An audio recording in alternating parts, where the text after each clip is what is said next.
Perfecto. Muy bien, queridos, muy buenos días.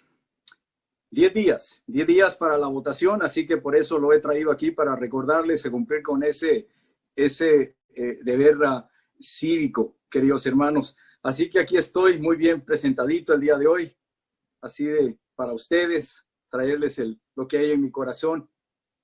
Y quiero comenzar esta mañana con un salmo que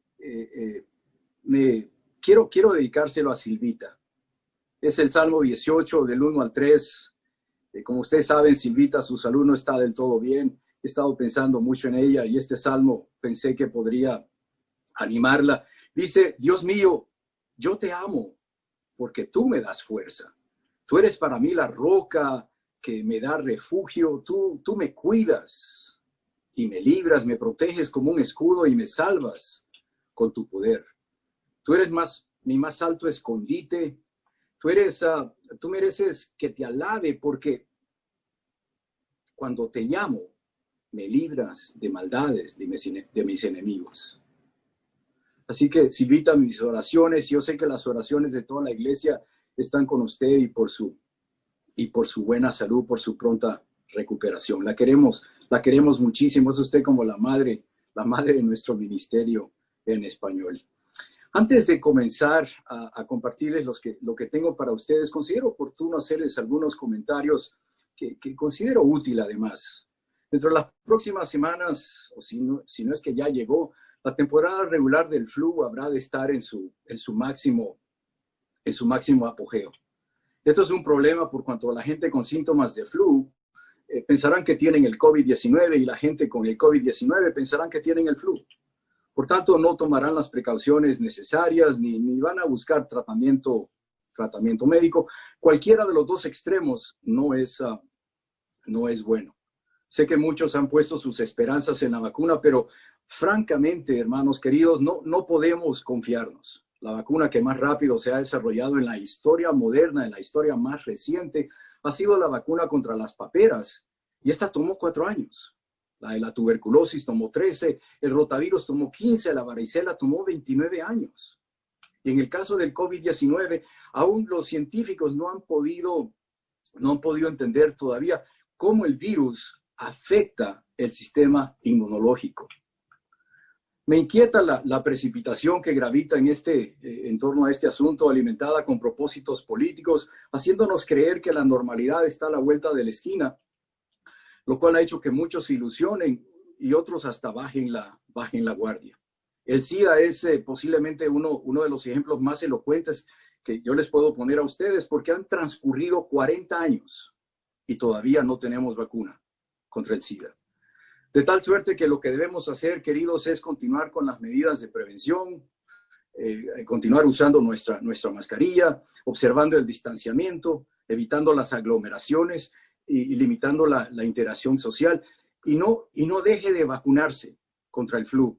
Y para aquellos ya grandecitos de 65 plus, la vacuna contra la pulmonía es recomendable. Y recuerde, las naciones más ricas, las naciones más avanzadas no son las que se van a salvar de esto, son las naciones más obedientes, las más disciplinadas. Así que todos muy, muy juiciosos, por favor, con sus medidas de seguridad.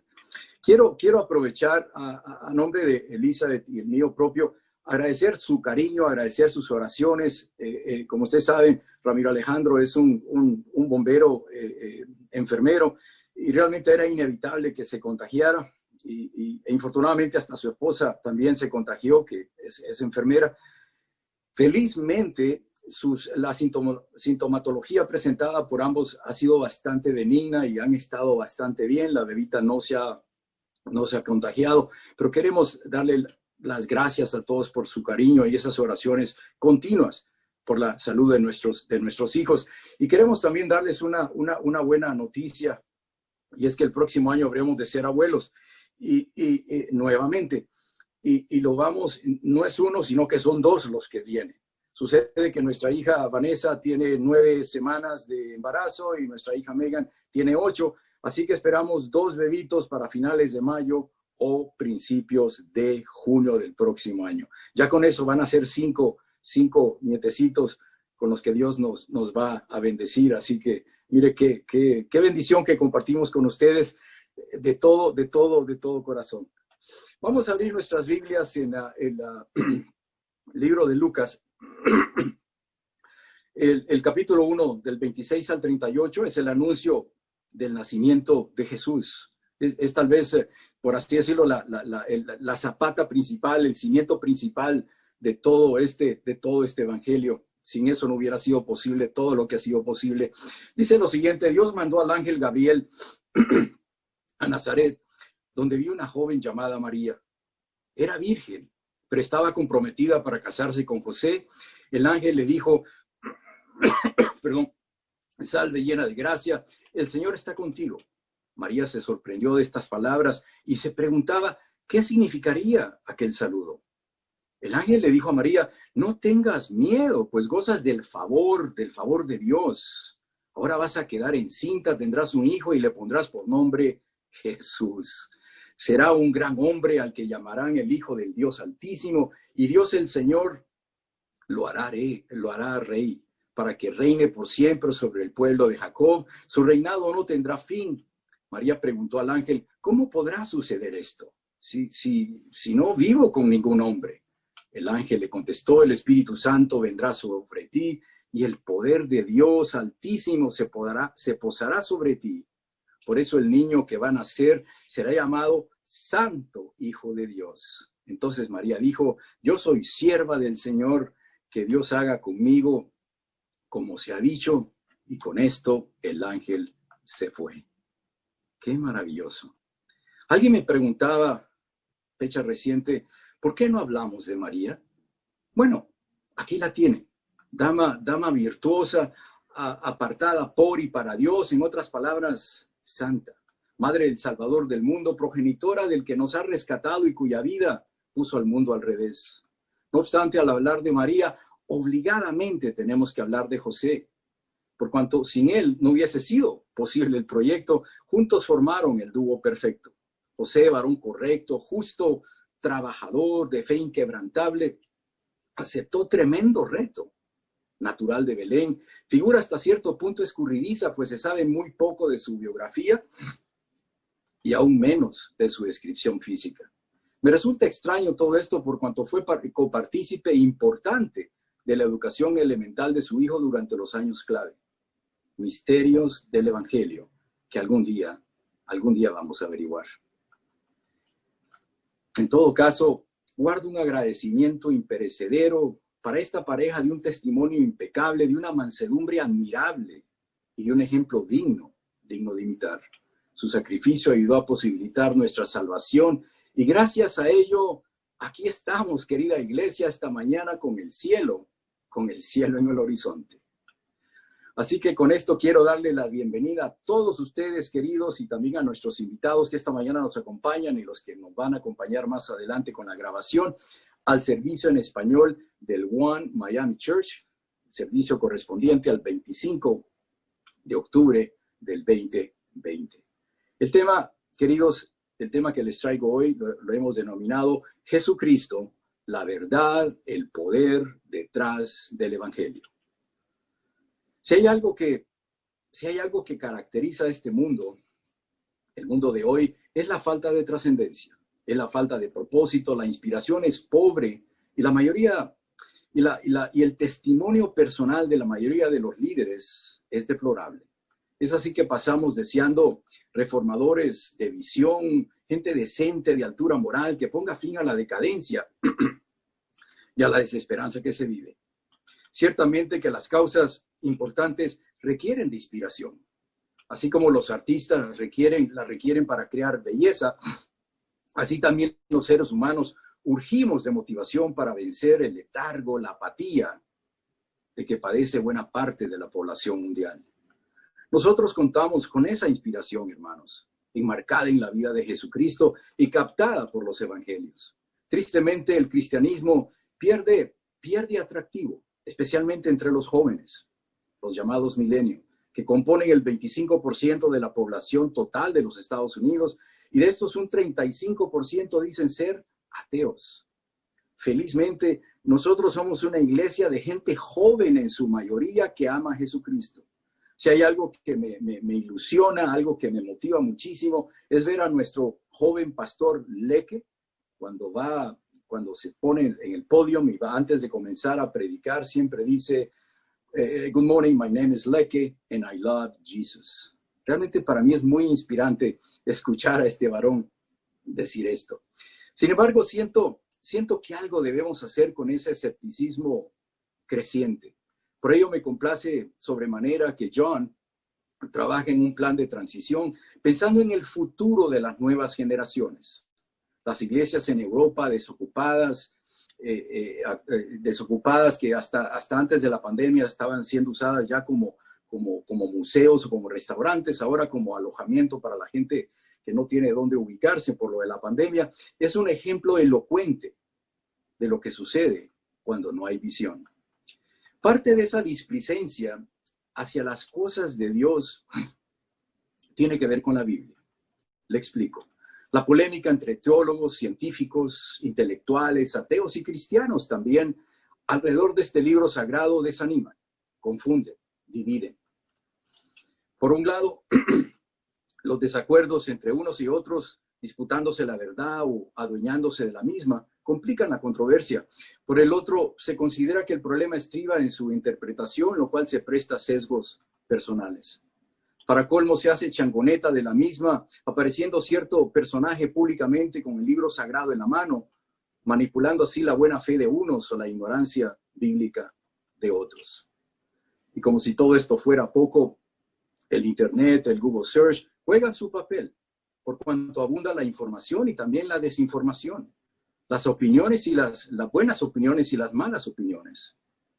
Como si el cristianismo fuera una democracia participativa, aunque paradójicamente fomenta la libertad. Sí, la libertad del pecado.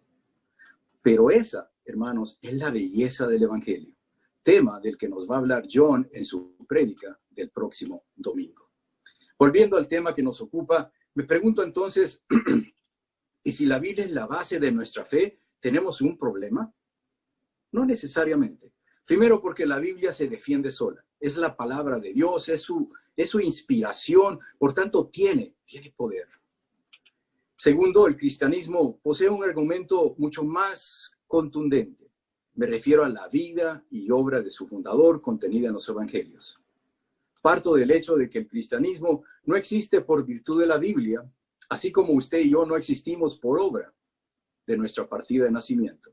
Infiero entonces que la Biblia no es importante porque contiene los evangelios, sino que los evangelios se consideraron lo suficientemente importantes como para ser incluidos en la Biblia, y de ahí su autoridad y su poder. El libro de Juan, capítulo 1, lo resume con claridad meridiana. Jesucristo es la palabra de Dios o no somos nada. Le explico. Los evangelios no fueron escritos como relatos históricos ni reseñas recogidas de anécdotas contadas. Las buenas nuevas son una narrativa de eventos que en efecto acontecieron y que fueron escritos de primera mano por testigos oculares que dieron fe de la vida y milagro de Jesucristo, incluyendo su resurrección. Me refiero a Mateo, Lucas, Marcos, Pablo, Juan, Santiago, su hermano. Imagínese usted a Pedro o a Pablo diciendo, anduve con Jesucristo, comí con él, oré con él, padecí con él, fui partícipe activo de su ministerio. Mi información es de primera mano, lo vi con mis propios ojos. Lo vi morir a mi amigo y le vi resucitar también. Mi fe depende de hechos que presencié. Nadie puede contarme cuentos ni argumentarme que Jesucristo no es el Señor. Muy posiblemente, hermanos, lo relatado no sea para usted una novedad, pero quiero compartirle que para mí sí lo fue. El día que llegué a comprender la verdad, el poder detrás del Evangelio, mi relación con Dios cambió para bien. Le explico. No aprendo como enseña el mundo.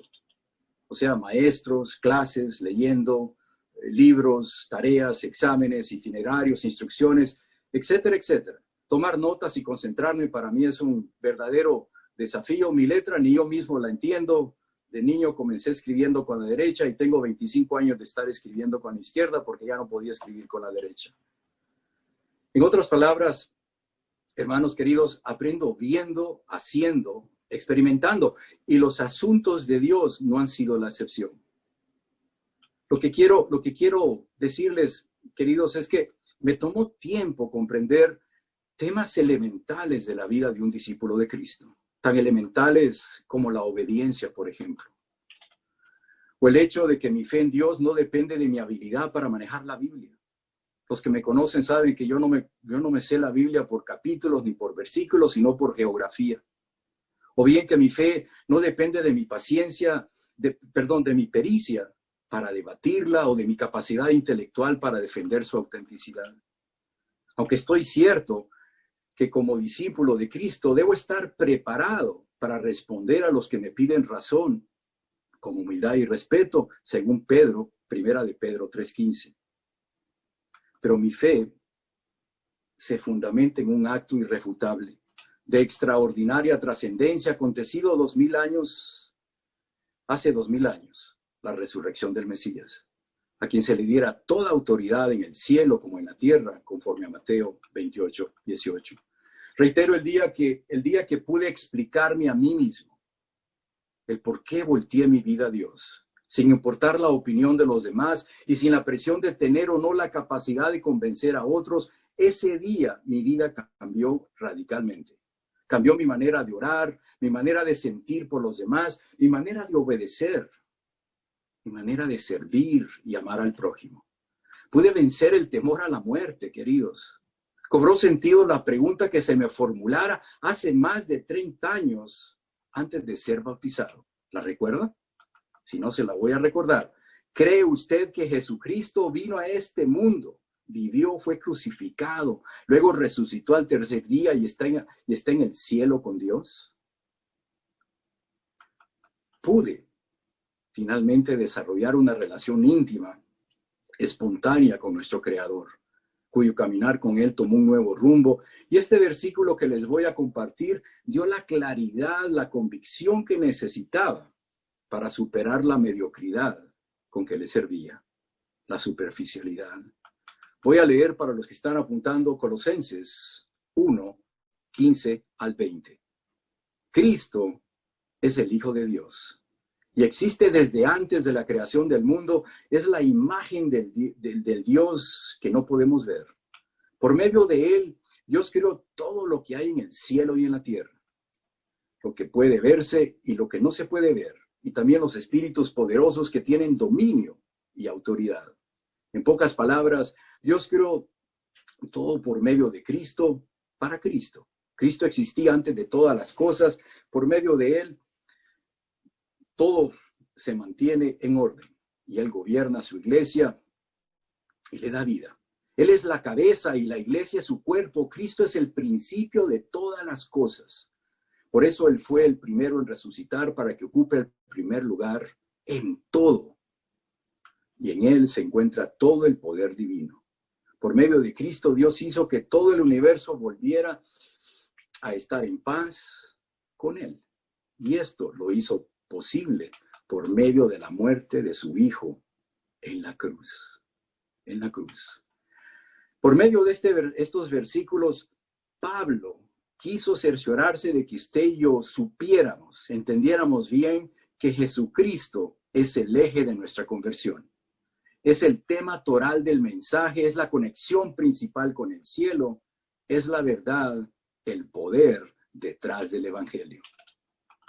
Vamos a examinar ahora digo algunos porque no voy a examinarlos todos, pero algunos atributos del carácter de Jesucristo que fundamentan la verdad, el poder detrás del evangelio que usted y yo profesamos. El fundador del cristianismo vino a este mundo sin dignidad alguna. Nació en una rústica estructura que más se asemeja a una canoa de madera para dar agua a los animales que a una cuna. Sus compañeros de sala de maternidad tenían 4 patas. Fue arropado con trapos, nacido bajo amenazas de muerte, criado entre una mudanza y la otra. siempre en vigilia, siempre acechado por sus enemigos. Murió con menos dignidad todavía, condenado, golpeado, ensangrentado, abandonado, semidesnudo, en fin, humillado. El niño de Belén creció y maduró para ser amigo no de Roma, sino de los débiles, de los indefensos, de nosotros los pecadores. Es así que vivió su vida en compañía de gente sencilla, de esa gente que no impresiona, prestando especial atención a leprosos, lisiados, ciegos, pordioseros, prostitutas, iniciando así una revolución silenciosa desde los estratos más bajos de la sociedad, con un movimiento clandestino que con los años llegaría a tener un alcance global. Jesucristo, un subversivo de profesión, de nacimiento. Voy a referirme al libro de Juan, el capítulo 4, donde se registra la conversación más prolongada entre Jesucristo y una fémina, la samaritana. Mujer rechazada, divorciada 5 veces. Sin embargo, Jesús no la identificó por sus defectos ni por sus faltas. Sabía que se trataba de una mujer pobre, de una mujer emproblemada. Ya me lo imagino a Jesús agachando su cabeza y viéndola a los ojos y diciéndole, me preocupa tu vida, para luego hablarle sobre su relación con Dios. Jesucristo tomó en serio los sentimientos y las opiniones de esta mujer. Jesús hizo lo impensable. Trató a la mujer con dignidad, como alguien que tenía su propia identidad. Y pongo de relieve esto, queridos hermanos, porque en esos tiempos las mujeres eran identificadas en términos de él o de los hombres que las poseían y no por lo que eran. Es así que Jesucristo plantó semillas subversivas que progresivamente han venido germinando. El león de Judá tenía formas peculiares de crear química entre rivales. La semana pasada John nos comentaba sobre los celotes. No elotes, celotes. Un grupo de reaccionario prácticamente guerrillero en contra de Roma. Ellos apelaron a la violencia. El otro grupo, los saduceos, políticos de nacimiento, acomodados, asimilaron el sistema, decidieron unirse a los romanos. Eran los que recolectaban los impuestos. Y curiosamente, Jesús logró conectarse con estos. Por un lado, Simón el celote despreciaba a los romanos y por supuesto a los recolectores de impuestos. Y por el otro lado, Mateo, que era el IRS, o sea, el que recolectaba los impuestos, era un colaborador del sistema. ¿Y sabe qué? Jesús los reclutó. Y no solo los reclutó, los juntó y los puso a trabajar para sus propósitos. En otras palabras, Jesucristo era un amigable componedor de habilidades especiales y por ende peligroso agente para un imperio cruel, celoso y totalitario. En otras palabras, Jesucristo se convirtió en el primer ingeniero civil que este mundo ha podido ver. Empezó a construir puentes entre un rival y el otro. Jesús hizo serias advertencias, no a personas ajenas a su movimiento, sino a sus seguidores, a nosotros. Nos alertó principalmente sobre el juicio final, el infierno, el monoteísmo ético, o sea, la creencia en un solo Dios. Es celoso, la hipocresía religiosa.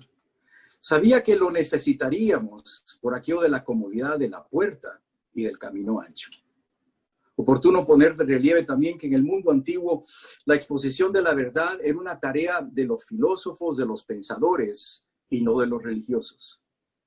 Los templos existían para apaciguar a los dioses y mantener las apariencias.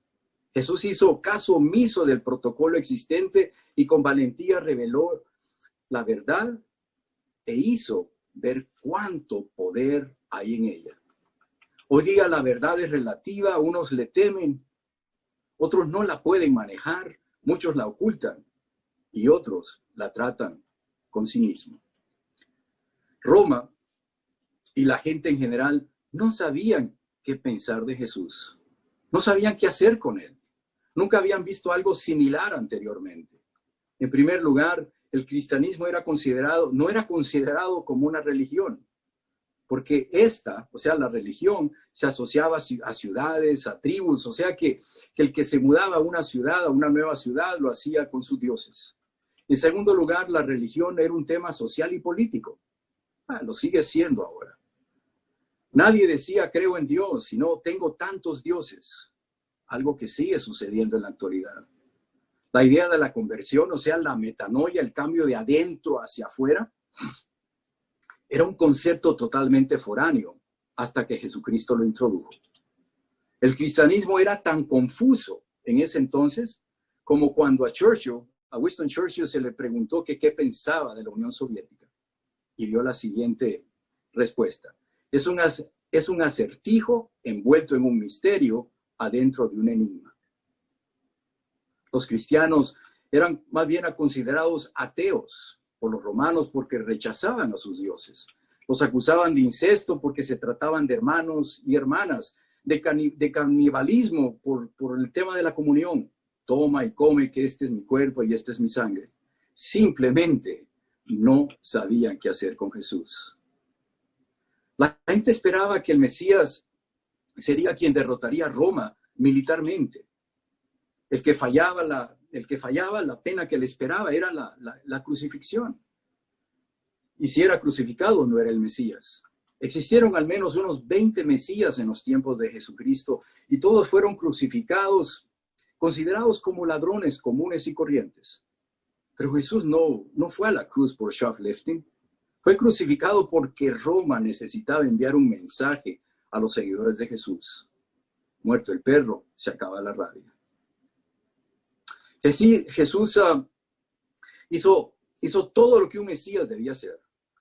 Anunciar al reino, mostrar poder, reclamar autoridad, pero deliberada y reiteradamente rehusó ser rey e involucrarse en política, al igual que el enfrentarse al establishment. No era una amenaza militar para Roma, y Roma lo sabía. ¿Por qué lo crucificaron entonces?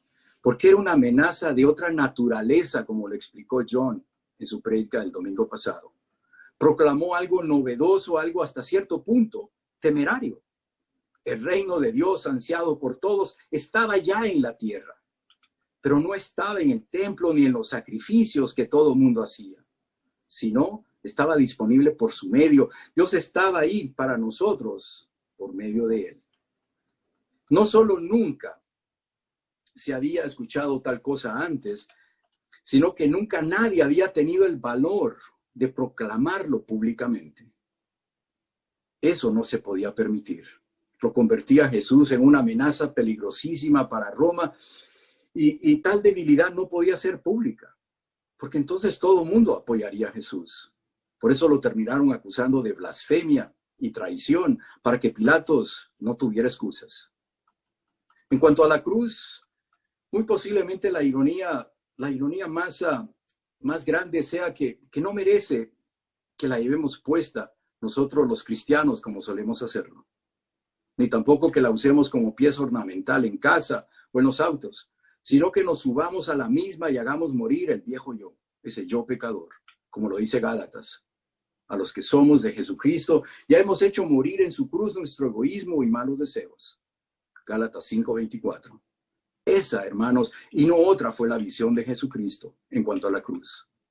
Sin embargo, el emperador Constantino la concibió como un instrumento de conquista, de poder y unidad del imperio. Es así que sus soldados la pintaban en sus escudos, en sus túnicas, en sus uniformes para enfrentar al enemigo. Otros la han usado en este país para aterrorizar a sus víctimas quemándola enfrente de sus casas. Pienso que si no habremos de cargarla como Dios manda, muy posiblemente la cruz no nos pertenezca. Para finalizar, en los primeros días de su ministerio había un hombre llamado Natanael, quien se mostró incrédulo respecto a lo proclamado por Jesús y dudó de éste.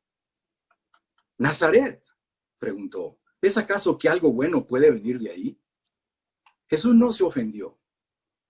Felipe, quien ya seguía a Jesús, le extendió una invitación a Natanael para que viniera y viera, para que se convenciera por sí mismo. Hoy día, queridos hermanos, muchos tienen aún que venir y ver. La invitación permanece vigente, por lo que la tarea, nuestra tarea como iglesia es monumental. Nuestra tarea por delante.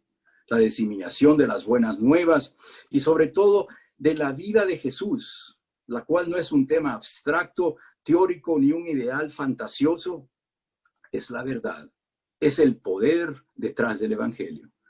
Todavía no es tarde para reconciliarse con Dios. Si usted, amigo que nos visita el día de hoy o que nos va a ver, no lo ha hecho todavía, yo me ofrezco a estudiar la Biblia con usted. Y aquí está esta iglesia querida, que todos y cada uno de nosotros estaría dispuesto a estudiar la Biblia. Y a los que me han preguntado, ¿por qué no hablamos de María? Quiero que sepa que cada vez que hablamos de su primogénito, honramos la memoria de tan virtuosa dama y recordamos la excepcional tarea que una vez se le encomendara a tan maravillosa pareja de ungidos y que cumplieran a cabalidad. ¿Cómo? ¿Cómo podría ignorar a los papás de nuestro Señor y Salvador? Nunca. Imposible. Gracias. Muy buenos días a todos.